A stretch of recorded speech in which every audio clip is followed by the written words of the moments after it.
E thamë edhe në fillim të këtij edicioni, Ilir Gashi nga Komisioni Qendror i Zgjedhjeve është me ne në studio për diskutuar lidhur me procesin dhe mbarvajtjen e procesit numërimit të votave në vendvotime në qendrat komunale. Në fakt, edhe verifikimit të kandidatëve për kryetar subjekte politike edhe gjithashtu numërimit të votave të kandidatëve për asamble. Atëherë Ilir, mirëmbrëma dhe mirë se ke ardhur. Mirëmbrëma, mirë se gjithë. Faleminderit shumë. Ilir, si po ecën procesi i numërimit dhe gjithashtu i verifikimit të votave?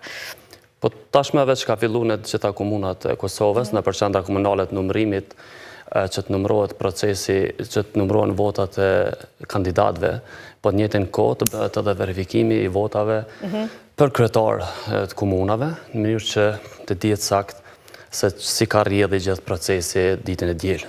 Dhe apo shkon sipas planit, parashikimeve, apo ka vonesa? Po në disa komuna është parashikueshmëria ka qenë sakt, në disa komuna ka pak vonesa për shkak të fuqisë së internetit e cila e ka pamundsuar sistemin që të rrjedhë ashtu siç është planifikuar, por megjithatë në gjitha komunat është duke u zhvilluar procesi dhe po besojmë shumë që deri në fund të javës të përmbledhet pjesa e rregullt e numërimit të votave për kandidat. Pra, konsideroni po e shqyrtoni mundësi që deri në fund javës mund të kemi përfundim të këtij procesi dhe shpalljet rezultate përfundimtare apo është herët? Jo, nuk them për shpalljet rezultate, përfundimin e procesit të numërimit, për faktin se pastaj mund të ketë edhe ankesat, të cilat do t'i drejtohen organe përkatëse nga kandidatë të ndryshëm apo edhe subjekte. Kështu që ne mendojmë që të përfundojmë me numërimin e votave për kandidat dhe verifikimin e votave për kryetar komunash gjatë kësaj jave, pastaj me fillu edhe shpejt me numërimin e votave me kusht dhe votave të diasporës. Po, dhe ka filluar aktualisht, ka nisur procesi numërimit e votave diasporës, apo fillimisht duhet të përfundojë këtë procesi? Proceduralisht duhet të përfundojë procesi, po ne në njëjtën kohë jemi edhe në verifikimin e dërgesave, të cilat pastaj e dim sakt se sa vota kanë mbërrinë nga diaspora, dhe natyrisht edhe duke bërë edhe validimin e tyre. Po, flasim pak më vonë për procesin e diasporës, numërimit edhe verifikimit votave diasporës, megjithatë një ditë më parë ju keni ngritur shqetësime për manipulim procesi zgjedhor në disa vendvotime, për çka bëhet fjalë, cilat janë shkeljet e evidentuara deri më tani. Po ne zakonisht dalim dhe monitorojmë qendrat e numërimit nëpër komuna, dhe unë isha dëshmitari një vendvotimi në shtime, faktikisht në qendrën e numërimit, po në numërimit e vendvotimit në një nga fshatrat e qytetit Shtimës, ku kemi vëre se një fletvotim është gjetur i falsifikuar në kutit votimit, kurse mungon fletvotimi original.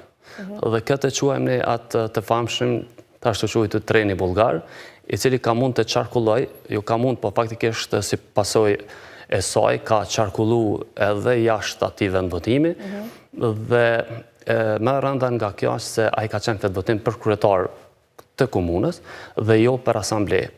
Po të ishte për asamble, konsiderohet zakonisht kandidat të subjekte politike mund t'i bëjnë, po kjo ka qenë për kandidat. Që konsideroni që është më shqetësuese apo jo? Që është më shqetësuese sepse ndikon drejt për drejt në rezultatin e procesit zgjedhor, cënon integritetin e procesit dhe nuk jep sheja që ka pas një proces demokratik në atë komunë. Po, dhe për ta sqaruar e njerë për opinionin si ndodh ky treni bullgar, pastaj del një flet votim jashtë qendrës dhe njëri nga qytetarët e merr një flet votim mosër të cilin e bën kopje dhe në vend të flet votimit origjinal në kuti e lëshon flet votimin fals.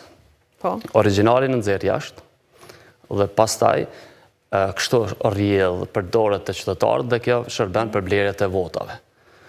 Dhe ma nuk mund të avrejsh, aja mund të shkon në për secilin qendër të votimit brenda asaj komune, por ne faktikisht kemi fletvotimet i kemi të koduar për secilin vendvotim. Prandaj ai fletvotim duhet gjendet ikun, dhe rrjedhimisht ka shku dhe kështu rrjedha e votimit ku dikush nga subjektet, pa paragjyku se kush, ka përdorur ashtu quajtur trenin bullgar në komunën e Shtimës. Po, dhe përveç kërkesës që keni pas për hetime, çka duhet ndodh me atë kuti të votimit ose me atë vend votim, a duhet të shkojnë zgjedhje apo cilat janë procedurat për të evituar keqpërdorimin? Po në bazë të informacione, subjektet politike kanë bërë ankesa të duhura në PZAP dhe unë personalisht kam kërkuar edhe hetim të plotë nga prokuroria dhe hetuesia në mënyrë që të vihet në konkludime përfundimtare se çfarë kanë gjarë ato.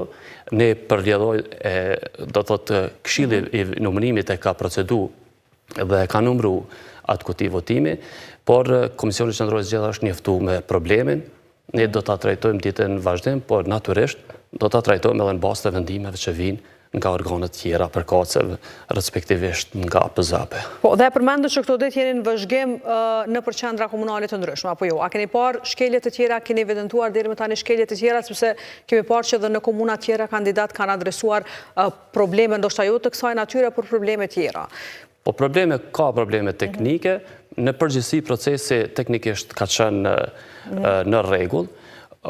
Tashmetet mu po ankesat e mundshme se jo i gjithë procesi mund të vëzhgohet nga një antar, po presëm përfundimin e numrimit në për qendra komunale dhe me pastaj edhe marrjen e një feedback u kështu të gjithë asaj se çfarë ka ndodhur në për qendrat numrimit. Kemi parë për shembull që deri më tani në këto qendra që janë numruar ka pasur kandidat që nuk e ka marrë asnjë vot. A përbën kjo shqetësim ose a mund të gris shqetësime për keshpërdorim, manipulime këtu apo çfarë? E para duhet me prit gjithë procesin e numërimit për faktin se nëse nuk janë të futura në sistem gjitha vendvotimet e komunës përkatëse. Po, jo patëm raportime që në qendra cilat ka përfundu, duket ishte në zveçan nëse nuk gaboj edhe në një vend tjetër, një vendvotim tjetër. Ati kush përmbyllur vendvotimi krejt, pati rrethana në 2 raste që nuk pati asnjë vot për kandidat saktuar. Po në qoftë se ka ndodhur kështu, atëherë ankesat janë brenda 48 orëve në panelin zgjedhor për ankesa dhe ato mund të rikthehen që të rihapen kutijat, rinumrohen dhe të vihet në pa e vërteta asaj se çfarë ndodh në fakt, po cila është e vërteta brenda kutisë së votimit. Këtu janë të menaxhueshme, zgjidhen si probleme, sepse në qoftë se një antar i Këshillit Vetëvotimit ka tentuar të manipulojë dhe si rrjedhoj nuk ka vota është 0 për X kandidatin, atëherë aja kuti mund të rikthehet, të hapet, të rishikohet dhe natyrisht vetëvotimet janë brenda. Megjithatë kërkohet vendim i PZAP-s apo si? Jo, këtu bëhen brenda 48 orëve të gjithë kandidatët e ushtrojnë të drejtën e tyre për me ankimun në PZAP. Pastaj PZAP-ja merr ose na udhëzon për të rinumruar ose nëse konsideron që ka më shumë se kaq, atëherë mund edhe nga një komision i tyre të shkojë dhe ta bëj rinumrimin aty në vendvotim. Ndërkohë në anën tjetër keni pasur shqetësime për çështjen e votimit në asistencë, ka pasur shumë kërkesa për votime në asistencë, sepse ditën e zgjedhjeve kemi parë që ka pasur disa shqetësime të gritura që ka shumë kërkesa për votimin në asistencë. Kanë pasur çfarë qytetarë se cilat raste duhet shkojnë për votim në asistencë. Po, asistenca na ka përcjell vazhdimisht si problem. Është evidente që ka qytetarë të cilat meritojnë asistencën e tyre për x arsye shëndetësore. Ka raste si rastin e Malishev, që është pak më shqetësues, ku thuhet që deri në 50 asistus, domethënë një person deri në 50 persona i ka asistuar në proces të votimit, gjë që është ndaluar më shumë se një person të asistoj, dhe po mbetim akoma nuk e kemi një raport përfundimtar me pa se çfarë kanë gjatë atje dhe a ka bazë për të rishikuar apo edhe për ankesat e më të tjeshme, qoftë nga subjektet politike apo edhe kandidatët. Po, dhe Ilir, këtë proces e ka shushtru probleme më i madh qendrës ndryshimit, qendrës votimit, apo jo? Po besoj që edhe ju si KQZ ndoshta keni marrë më shumë të ankesa, nëse i pranoni ankesat sa i përket rritjes numrit enorm qendrës vendvotimit, po edhe nga një qytet në qytetin tjetër, për shembull, ankesa e fundit ka qenë me rastin e Junikut, ku ka pas ankesa që në rritje enorme të numrit votuesve, të cilës përveç që është ndru qendra, është ndruar edhe komplet qyteti. Për çfarë dyshime po flasim këtu, apo thjesht Së të drejtën... Ka jo koordinim dur të ndrimit të qendrës? Jo, nëse do ta kishim theksu si problem në këtë proces, si problem teknik, gjithmonë po flas, do ta theksoja pikërisht natyrën e këtij fenomeni, që qytetarëve të Kosovës që është ndru vendvotimi, jo vetëm brenda komunës, por ka të atill që ndru edhe nga komuna në komunë. Mendoj që kjo ka ardhur si rrjedhoj një interpretimi dhe lejimi që qytetarët e Kosovës me ndru vendbanimin përmes sistemit e-Kosova. Deri me tani ka qenë vendbanimi mundru vetëm përmes ndrimit të ID card, letër njoftimit. Dhe ndryshimi e vendbanimit përmes e-Kosovës, ku qytetarët kanë mujtë të ndryshojnë pas një procedur tjetër, sepse ne nuk e bojmë listën votuese. Komisioni Qendror i Zgjedhjeve nuk e bën listën votuese, ne listën votuese e marrim nga ARC-ja, e marrim nga regjistri civil. dhe kur shikon personat e ndryshëm, adresat e tyre qoftë kanë blerë pronë apo i ka qitë me automatizëm në komunën të cilën ai ka bërë një transakcion apo shit blerje ku ka regjistru adresën e vetë.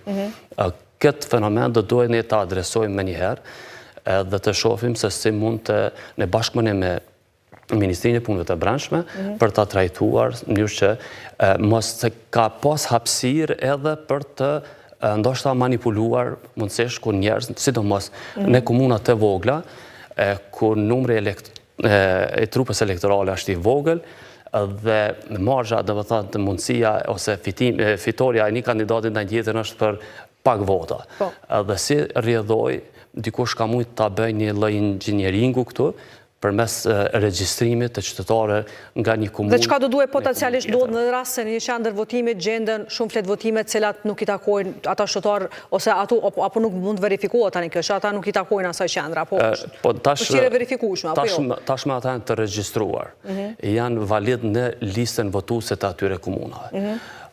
Nuk e di në bazë të informacioneve që kam, faza e sfidimit të listës votuese, kur ka qenë koha për ta sfidu listën votuese, askush nuk ka marrë një hap për ta sfiduar me pa listën votuese brenda komunës, dhe në rastin konkret siç e përmendit ju unikun, dhe për rrjedhore ata kanë hinë sistem dhe i mbetet organeve tashmë, PZAP-s dhe gjykatës me vendos se si do të duhej mu trajtu kjo çështje. Po a mund të adresohet kjo çështje që në procesin e balotazhit mos përballemi me këtë apo po thua që është periudhë ndoshta shumë shpejt apo jo? Vetëm nëse ka ndonjë vendim të mundshëm gjyqësor, sepse balotazhi nënkupton listën e njëjtë votuese.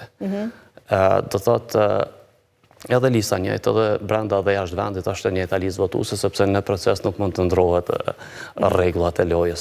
Dhe megjithatë në ditën e zgjedhjeve e kemi parë që ankesa kryesore shtetërore ka qenë ndrimi i qendrës votimit. Tani çka është bërë me këtë fushatën vedisuese? A ka pasur mjaftueshëm fushat, vedisim, kampanjë mjaftueshme që qytetarët të informohen apo çfarë ka ndodhur? Të drejtën ka pas një periudhë kohore kogja të gjatë ku qytetarët ka pas edhe fushat vedisuese, kampanja të ndryshme për të paralajmëruar, ndoshta nuk janë përdorur krejt mundësitë e mundshme, por ka pas informim lidhur me atë se qytetarët ta kontrollojnë vend votimin e tyre, kanë shumë lehtë përmes telefonave të tyre, tashmë teknologjia, dhe edhe mundësinë e ndrrimit, qoftë brenda komunës, me ndru vetë. Gjatë konsideroni që është bërë mjaftueshëm kampanjën, ka pasur një kontroll apo jo për vedisimin e votuesve për procesin tash ka shumë arsye, edhe neglizhencës, edhe besimit në ata se vendvotimi është në rregull, do thotë nuk mund të vim në konkludime të shpejta, ndoshta pa bërë një analizë me pastaj me lidhur me këtë se ka ndodhur në ky fenomen i ndrimit. Dhe ju a keni si përgjegjësi si KQZ ta monitoroni kontratën e cila ka qenë e dhënë me negocim për këtë kampanjën vedisuese të votuesve që është zhvilluar apo jo? Po tashmë ne kemi një komision ad hoc që ndërtojmë sa i përket monitorimit dhe përcjelljes kësaj çështje.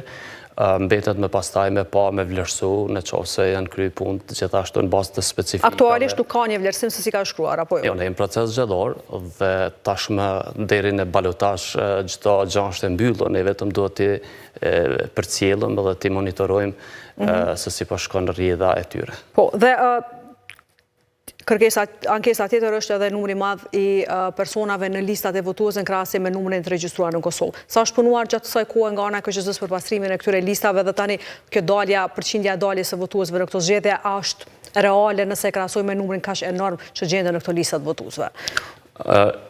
Në listën votuese gjenden të gjithë qytetarët e Kosovës, të cilët që jetojnë kudo nëpër botë. Do thotë ne nuk i hekum nga lista. Ndoshta këtu bie ndesh ajo mes të asaj sa qytetarët e Kosovës jetojnë në Kosovë dhe sa janë në listë votuese, për faktin se gjithë qytetarët e Republikës Kosovës që kanë shtetësitë Republikës Kosovës, po jetojnë kudo nëpër botë, ata janë brenda listës. Dhe kjo pastaj e krijon që diskrepancë mes asaj se sa ka qytetarë dhe sa ka lista votuese. Padyshim që ka edhe qytetarë të cilët nuk janë të larguar nga lista votuese për x arsye. Kemë problem në sinkronizimin e sistemit, platformave të ndryshme, qytetarët nuk i lajmërojnë me kohë, apo nuk i lajmërojnë fare familjarët e tyne të vdekur, nuk ka një vendisim do është hala për me sfidu listën votuse, që në kohë zgjedhje me arë me shiku se a ka njerëz të cilët nuk gjindën do është, nuk janë gjallë fare dhe me lajmëru, është procedurë lehtë e lajmërimit në për kuvende komunale, do të thotë në për zyrat tona komunale, mënyrë që të vim, sepse ne nuk pa dëshmi, ne nuk guxojmë të largojmë nga lista votuese. Po, dhe flasim pak për fletvotimet nga diaspora. Ka pasur problem në bartjen, transportimin e tyre dhe deri çfarë faze ka shkuar verifikimi, sepse pak më herët e përmendët që ka nisur një pjesë e verifikimit, apo jo të këtyre fletvotimeve. Procesi ka nisur është duke u verifikuar dhe duke bërë validimin e gjitha fletvotimeve që vinë nga diaspora. Në bazë të informacione kanë mbet vetëm ato që janë pothuajse rrugës nga Shtetet e Bashkuara të Amerikës, Kanada, Pra ka një pjesë që nuk ka arritur ende. Për sa fletvotime po flasim, a jeni në dieni? Është pjesa ma vogël e mbetur pa ardhur, por që ne jemi në verifikim e sipër edhe ndarjes për secilin komunë ka sa fletvotime, numrin e tyre të sakt, që duhet të shpërndar, pastaj edhe duhet të numëruar për secilin komunë. Po besoj që kësaj radhe ka shku më mirë, sa i përket kthimin mbrapa, por edhe dërgesa cilat janë bërë metet mu pa me pastaj në qoftë se ka pas problem në dërgesa, se për momentin edhe pse ka ato këto ndonjë ankes që nuk i ka shku fletvotimi, por mbetet një analizë me pastaj. Nuk keni pranuar ankesa shumë dhaja, apo? Nuk ka ankesa të mëdha, ne kemi bërë përmes postës e Kosovës, për faktin se nuk kemi mujtë me bërë me postë shpejt në mungesë të fondeve, në mungesë të buxhetit, për cilën qeveria pa deklaru se nuk kena fondet, nuk kemi të drejtë me nda buxhet shtesë bazë kërkesave. Kështu që kemi bërë me postën e Kosovës dërgimin, kurse me një kontratë private kthimin mbrapa. Po, dhe nuk ka pasur probleme për postë tyre që ende nuk kanë arritur prej Kanadasë dhe Shtetet e Bashkuara, apo jo? Aktualisht nuk ka raportime për ndonjë shqetësim kështu serioz të këtij procesi. Po, dhe ky validimi, verifikimi, tash aran kupton që përsëri do të hyjnë në numërim këto vota, apo ky verifikim përfundon me këtë?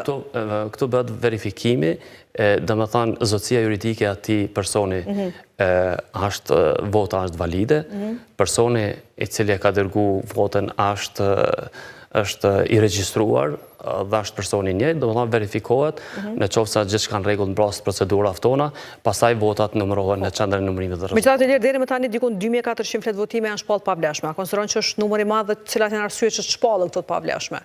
Ose cilat duhet të ishin indikacionet? Mos plotësimi këtyre dokumenteve apo jo? Para ka qytetarë që nuk dinë si të votojnë. E dyta mund të dërgojnë fletvotimin pa certifikatën e cila përmban të dhanat e tij personale kur është regjistru. Pastaj mund të ketë dërgu dikush vot pa u regjistru fare. Domethënë ka shumë elemente të cilat vijmë në përfundim, apo trupa e profesionalizuar në vjen në përfundim për ta shpallë një fletvotim, një dërgesë si jo të rregullt. Po, megjithatë kjo pastaj kthehemi përsëri te kjo çështja e kampanjës, apo jo vendisimi shqiptarëve dhe votuesve për këtë proces, se kjo është e hera parë, apo jo çështja e diasporës dhe mënyra e kësaj forme të votimit, apo jo? Jo, forma e votimit është e njëjtë. Po jeni kaluar ishte në për ambasadën në zgjedhjet nacionale. Në zgjedhjet nacionale bëhet në ambasada, kurse për zgjedhjet komunale nuk ka votim në ambasada, ka siç ka qenë gjithmonë. Po, kjo formë është aplikuar edhe herave të tjera. Kjo që po ndodh tani është e aplikueshme rregullisht çdo herë, domethënë për kur që është e lejueshme që të votojë diaspora. Po, dhe diaspora do të jetë në këtë formë e përfshirë edhe në balotazh. A ka një analizë për kosta, ka kosto të lartë kjo çështja, kjo përfshirje në këtë formë diasporës apo jo? Lista votuese, të gjithë ata të cilët kanë votuar në komunat përkatëse nga diaspora, komuna e atyre qytetarëve që ka shkuar në balotazh, ata qytetarë të komunës përkatëse mund të njëjtit mund të votojnë. Nuk e dim kostën akoma përfundimtare, ndoshta dihen kontratat që janë lidh, por vetëm pas procesit gjatëdor mund vim në përfundim se cila është kostaja finale, jo vetëm me dërgesave, por edhe i gjithë procesit. Po, a dim sa dërgesa do dërguan kësa ere për balotazh apo është herët litet? Jo, herët litet, sepse paka shumë e dim komunat e cilat do të shkojnë në balotazh, pastaj numri i qytetarëve që kanë aplikuar, Kështu që është shumë herët flitet se sa dërgesa do t'jenë. Po, dhe cilat kanë qenë planet e KQZ-s për shpalljen e rezultateve përfundimtare dhe gjitha këto vonesa a mund ndikojnë në këto afatet e parapara dhe ankesat e KQZ-ja te PZ apo edhe Gjykata Supreme? Mund të kemi rezultate, a do duhet në fakt të kemi rezultate para balotazhit apo jo, rezultate përfundimtare?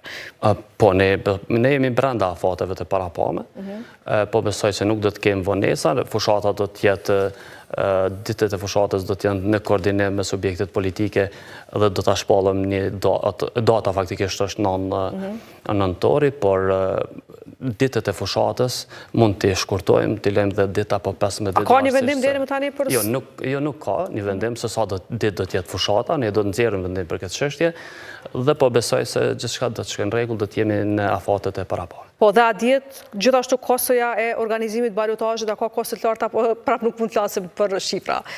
Po, shumicën e kontraktimeve janë të paraparme dhe është totale edhe balotazhi. Por ne gjithmonë, sepse nuk e dim se sa komuna do shkojnë balotazh dhe sa jo, por mbetet në fund të procesit me ditë saktë se cila është kostoja e përgjithshme për faktin se ne pedim paka shumë se sa komuna po shkojnë në balotazh. Procedurat janë të njëjta, njerëz që do të punojnë trupa administrative, natyrisht që në ato komuna do të jetë të njëjtë, pagesat për këshillat vendvotime do të jenë të njëjta, qendrat komunale të numërimit, këshillat që do të numërojnë, cilët janë ndryshe nga ato në vendvotime, do të jenë të njëjta, kështu që ka një reduktim, por natyrisht që ka kosto dhe balotazhi. Po, dhe përveç kostos, Ilir, cilat janë sfidat e KQZ-s, kjo është hera 2 brenda një viti që organizon zgjedhje dhe po flitet që mund të kemi edhe një palë zgjedhje të jashtëzakonshme. Është e gatshme KQZ-ja të adresojë të gjitha këto edhe sfida edhe probleme që paraqiten në organizimin e zgjedhjeve kaq shpesh? Po, natyrisht sfidat janë, sidomos kur kemi zgjedhje pas zgjedhjeve, ose sidomos kur ka zgjedhje të jashtëzakonshme. Ne pothuaj se tashmë jemi një vit që jemi në proces zgjedhor. Dhe nëse veç do të ketë ndonjë proces tjetër të jashtëzakonshme, natyrisht është sfidë, sepse ai proces do të jetë jo më shumë se 45 ditë dhe jo më pak se 30, dhe natyrisht paraqet sfida në realizimin teknik të këtij procesi, po megjithatë ne pothuaj se gjithmonë kemi pas zgjedhje të jashtëzakonshme, jemi munduar gjithmonë me bë më të mirën sa i përket organizimit, jo gjithçka jetë në dorën e Komisionit Qendror Zgjedhje kur vjen dita zgjedhje, për shembull, si në rastin që potencova më herë shtime, sepse këshillat vendvotime janë këshilla që krijohen nga subjektet politike në bazë ligjit. Dhe mbarvajtja pastaj e procesit pak a shumë është në dorë të subjektet politike se çfarë disponimi kanë për të çuar një proces të rregullt dhe demokratik përpara. Atëherë Ilir, falenderoj shumë që ishe sot me ne. Faleminderit, ju lutem. Faleminderit shumë. Dhe pas kësaj interviste